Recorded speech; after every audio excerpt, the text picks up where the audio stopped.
Qon. Tomirimda oqayotgan qonimiz bir edi. Biz bir daraxtning ikki xil shoxi edik. Hamma bizga aka-singil, jiyanlar deb qarardi. Lekin yurak. Bu o'lgur yurak qon qarindoshlik chegarasini tan olmas ekan. U menga qarab, sen men uchun boshqacha odamsan deganda, men jahannam va jannat o'rtasida qolgandek bo'ldim. Amakimning qizi. Mening bolaligim, mening sirdoshim va mening eng katta gunohim bo'lishi mumkinmidi? Yoki bu taqdirning bizga atagan eng buyuk sinovimi? Bugun men sizga qarindoshlikdan ustun kelgan, butun urug'aymoqqa qarshi chiqqan olovli muhabbatim haqida so'zlab beraman. Assalomu alaykum, aziz sirdoshlar. Hikoyachi Momo kanaliga xush kelibsiz. Bugungi hikoyamiz jamiyatimizdagi eng nozik mavzulardan biri, qarindoshlar o'rtasidagi sevgi haqida. Bu voqea real hayotdan olingan bo'lib, undagi kurash va sadoqat sizni befarq qoldirmaydi. Agar siz ham chin muhabbatning kuchiga ishonsangiz, videoga like bosing va kanalimizga obuna bo'ling. Biz boshladik. Men 21 yoshdaman. Ismim Sardor. U esa Farzona, amakimning kenja qizi. Biz bir mahallada devordarmiyon qo'shni bo'lib, bir hovlida chang yutib katta bo'lganmiz. To'ylarda birga xizmat qilganmiz, bayramlarda bir dasturxon atrofida o'tirganmiz. Hamma bizga shunchaki qarindosh, aka-singil deb qarardi. Rostini aytsam, o'zim ham 18 yoshimgacha shunday deb o'ylardim. Lekin inson ulg'ayar ekan, nigohlar o'zgarar ekan. O'sha kuni ammamning o'g'lini uylantirayotgan edik. Farzona atlas ko'ylakda, sochlarini uzun qilib o'rib olgan holda hovlida mehmonlarni kutib olardi. Men og'ir qozonlarni tashib terlab pishib yurganimda, u bir piyola muzdek suv olib keldi. Sardor aka, charchamadingizmi? Oling, ichib oling, dedi u. Uning ovozida oldingi sho'x jiyanning ovozi emas, balog'atga yetgan, latofatli qizning nazokati bor edi. Men piyolani olayotib uning ko'zlariga qaradim. Vaqt to'xtab qoldi. Uning ko'z qorachig'ida o'zimning aksimni ko'rdim. Lekin bu aks aka aksi emasdi. Bu oshiqning aksi edi. Yuragim gup etib urib ketdi. Qo'limdagi piyola titrab ketdi. Rahmat, dedim zo'rg'a. O'sha kundan keyin men halovatimni yo'qotdim. O'zimni to'xtatishga, bu hisni yo'q qilishga ming bor urindim. Bu mumkin emas. U amakingni qizi. U sening singling hisoblanadi, deb o'zimni koyirdim. Lekin yurak aqlga bo'ysunmas ekan. Farzona kulganda dunyo yorishib ketardek, u g'amgin bo'lsa, osmonim qulab tushgandek bo'lardi. Men endi uning yoniga borishga ham, ko'ziga qarashga ham qo'rqib qoldim. Lekin taqdir bizni har qadamda to'qnashtiraverardi. Bir kuni kech kuz edi. Hovlimizdagi xazonlarni supurayotgandim. Farzona chiqib qoldi. U menga yordamlashdi. Biz jim ishladik. Lekin bu sukunat ichida minglab so'zlar bor edi. Ish tugagach, u menga qarab kutilmagan gapni aytdi. Sardor, nega mendan qochyapsiz? Men dovdirab qoldim. Qochganim yo'q. Qochyapsiz. Nigohlaringizni olib qochyapsiz. Lekin men sezaman. Siz ham xuddi men kabi his qilyapsiz, to'g'rimi? Bu savol meni devorga taqab qo'ydi. Uning dadilligi meni hayratda qoldirdi. Nimani his qilyapman, so'radim ovozim bo'g'ilib. Siz men uchun boshqacha odamsiz, dedi u pichirlab. Bu yaqinlikni, bu issiqlikni boshqa hech kimda, hatto o'z akalarimda ham his qilmayman. Bu qarindoshlikdan ortiq narsa.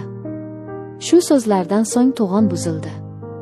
Biz o'sha kuni bir-birimizga dil izhori qilmadik, lekin ruhimiz allaqachon birlashib bo'lganini tan oldik.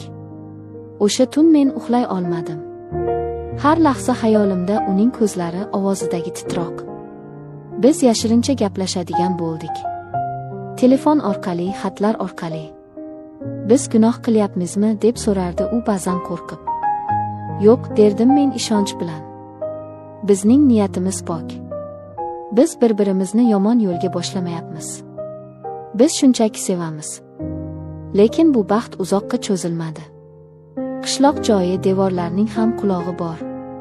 Bir kuni otam qattiq qo'l gapining ustidan chiqadigan otam telefonimni stol ustida ko'rib qoldi. Ekranda Farzonadan kelgan xabar porlab turardi. Tushimga kiribsiz, sog'indim.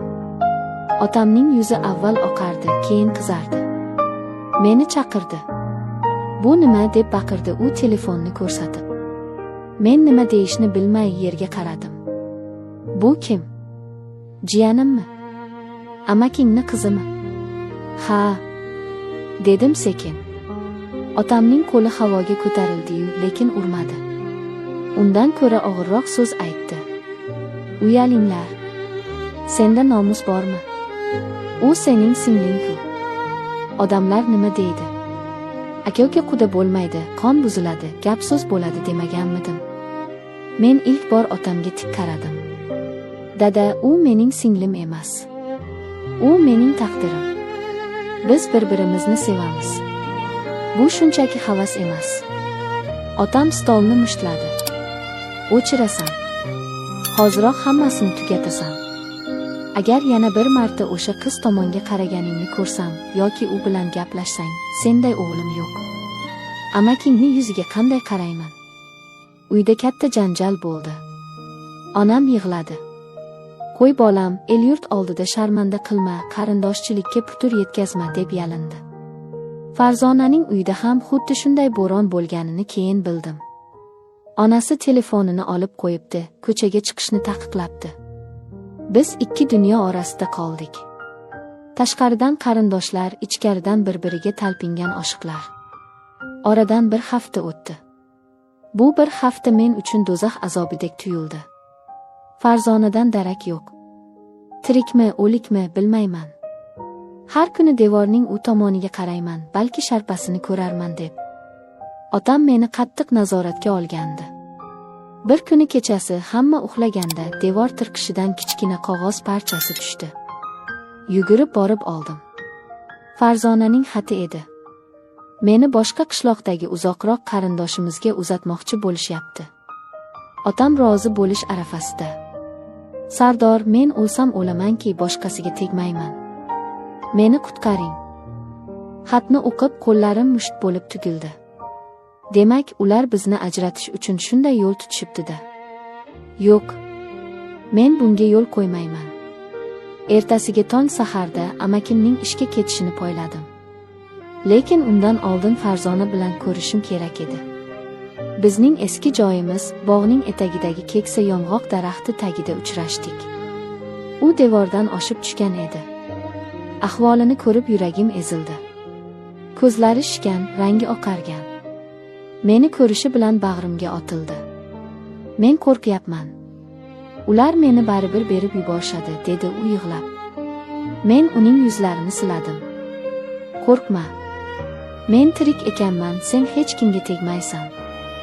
Sen meniksan. Qanday qilib? Otangiz, otam. Ular tushunmaydi. Men bugun amakim bilan gaplashaman, dedim qat'iy. Erkakcha gaplashaman. Amakim. U kishi og'ir bosiq, lekin g'azabi yomon odam edi. Otamdan ko'ra qattiqroq edi. Kechki payt u ishdan qaytayotganda yo'lini to'sdim. Amaki, sizda gapim bor, dedim. U menga sovuq qaradi. Bilaman nima haqida gapirmoqchisan. Bekor ovora bo'lma. Qizimni senga bermayman. Qarindoshmiz, gap so'z ko'payadi. Odamlarning gapi muhimmi yoki qizingizning baxtimi, dedim to'g'ri ko'ziga qarab. Amaki, men Farzonani baxtsiz qilmayman. Boshqa birovga bersangiz, u bir umr yig'lab o'tadi. Men uni kaftimda ko'tarib yuraman. Bizning sevgimiz shunchaki havas emas. Amakim to'xtab qoldi. Sen hali yoshsan, tushunmaysan. Men yoshdirman, lekin erkakman. O'z so'zimga javob beraman. Agar Farzonani boshqasiga bersangiz, men bu yerdan bosh olib ketaman. Lekin baribir uni olib ketaman. Bizni baribir ajratolmaysiz. Mening bu gapimdan amakimning jahli chiqdi, yoqamdan oldi. Menga do'q qilyapsanmi? Yo'q, iltijo qilyapman. Farzandingizni tiriklayin, ko'mmang. Amakim qo'yib yubordi. Uzoq vaqt menga tikilib turdi. Keyin chuqur xo'rsindi. Otangchi? Otang nima deydi? Otamni o'zim ko'ndiraman. Agar siz rozi bo'lsangiz, otam ham yo'q deya olmaydi. Amakim o'girilib ketdi. Ertagacha o'ylab ko'raman dedi. Bu yo'q degani emasdi. Bu umid edi. O'sha kecha uyimizda katta kengash bo'ldi. Amakim kirdi. Otam bilan uzoq gaplashdi. Onamlar xavotirda. Men va Farzona esa o'z uylarimizda yuragimizni hovuchlab kutardik. Oxiri amakim chiqdi. Meni chaqirdi. Qizimni yig'latmaysanmi? So'radi u qat'iy. O'lsam yig'latmayman dedim. Unday bo'lsa, to'yni boshlaymiz. Odamlar nima desa deyaversin. Ikkita jigarning birlashgani yomon bo'lmas, dedi u va otam bilan qo'l tashlashdi. Ishonish qiyin edi. Biz yengdik. Bizning sof sevgimiz, qat'iyatimiz yillar davomida qurilgan qarindoshlik to'siqlarini yengib o'tdi. To'yimiz u butunlay boshqacha bo'ldi. Dabdabali emas, lekin juda samimiy. Farzona oq ko'ylakda men tomon yurib kelayotganda, ko'zlarida yosh, lablarida esa dunyodagi eng go'zal tabassum bor edi. Men uning qo'lidan tutdim. Bu qo'llar endi bir umr meniki edi. Odamlar gapirdi, albatta. Qarindoshga uylandi, qon buziladi deyishdi. Lekin biz quloq solmadik. Hozir oradan 3 yil o'tdi. Bizning shirin farzandimiz bor. U sog'lom, aqlli va baxtli. Men har kuni ertalab uyg'onganimda yonimda Farzonani ko'rib Allohga shukr qilaman. Biz shuni isbotladikki, agar niyat pok bo'lsa, agar ikki yurak chin dildan bir-birini istasa, hech qanday to'siq, hatto qon qarindoshlik ham, odamlarning gapi ham ularni to'xtata olmas ekan. Farzona ba'zan hazillashib, agar o'shanda qochib ketganimizda nima bo'lardi, deb so'raydi. Men esa uning sochlarini silab, biz qochmadik, biz kurashdik. Va shuning uchun ham baxtimiz butun deyman. Amakimning qizi. Endi mening suyukli yorim, farzandimning onasi va hayotimning mazmuni. Azizlarim, bu hikoya bilan nima demoqchiman? Sevgi bu jasorat. Agar yuragingiz tanlagan inson haqiqatdan ham sizga munosib bo'lsa, kurashing. Oila, urf-odatlar muhim, lekin insonning shaxsiy baxti hamma narsadan ustun turadi. Baxtli bo'lishdan qo'rqmang. E'tiboringiz uchun rahmat. Hikoyachi Momo kanalida qoling. Bizda hali sevgi va sadoqat haqida ko'plab hikoyalar bor. Xayr, salomat bo'ling.